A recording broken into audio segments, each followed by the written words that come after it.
Good day, grade 9. So, today we'll be discussing another example kung paano gamitin yung law of cosine. So, gaya nung sinabi ko doon sa unang video, dito sa example na to, hindi ko na pinakita kung paano kunin yung value ng angle A at angle B using law of cosine.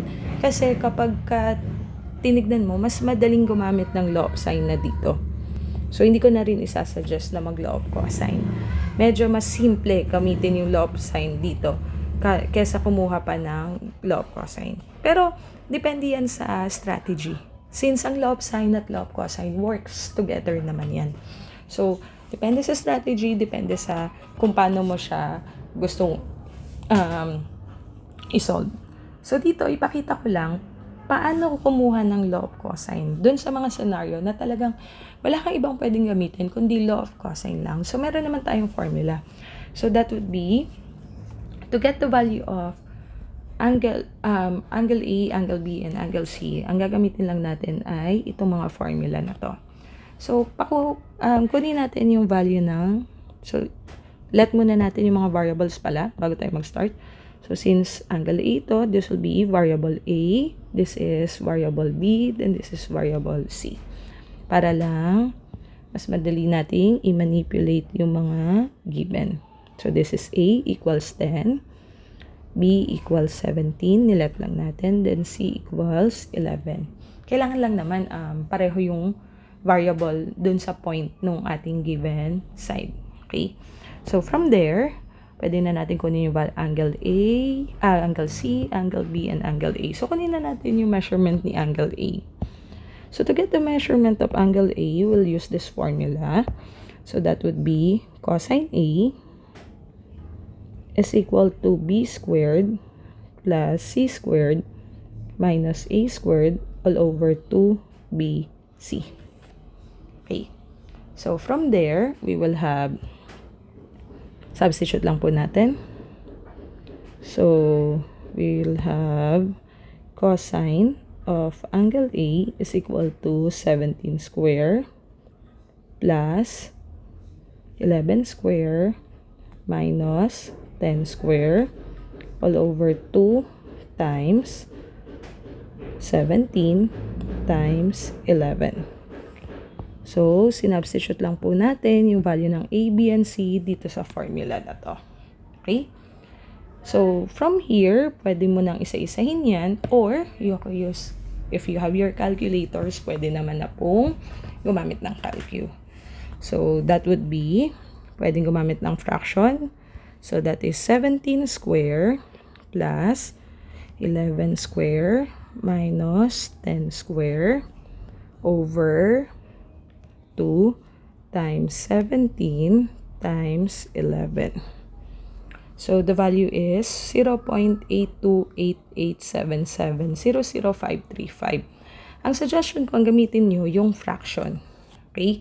Para pagka nilagay natin siya mamaya, mas madali natin siya makuha. So, cosine A now is equal to 155 over 187.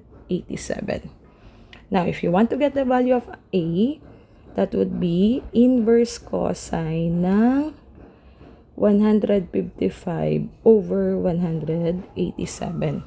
Or, pwede natin gamitin yung answer function dun sa ating calculator. So, the measurement of angle A now is equal to, note lang natin to.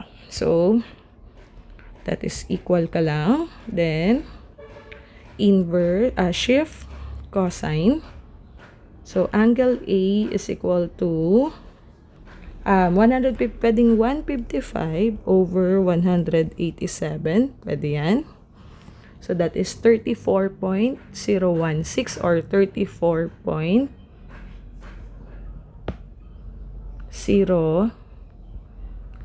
degrees. Or, kaya naman, pwede natin gamitin yung, since yung answer natin kanina, yun naman yung value nung ito, or ito yung buong yun. Okay, so pwedeng shift, cosine, click answer. Then, ang lalabas pa rin naman ay same value. Pwede rin po yan. So, once na makuha mo yung value ng angle A, pwedeng gumamit ng law of sine, pwedeng gumamit ng law of cosine. It's your choice. Okay? So, ganun lang po kumuha ng angle. Okay. Now, ma'am, what if wala akong fraction bar sa calculator?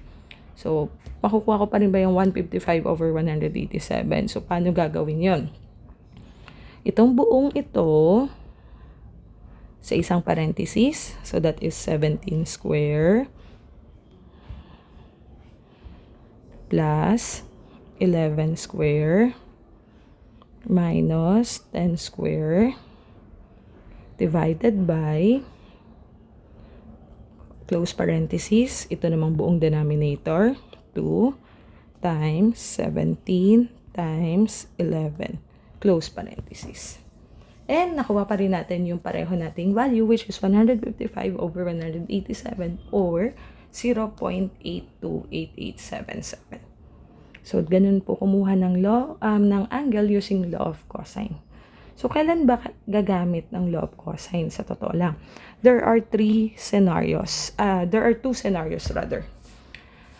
Kailan gagamit ng law of cosine? Una, kapag dalawang side at included angle yung given, which is kagaya nito.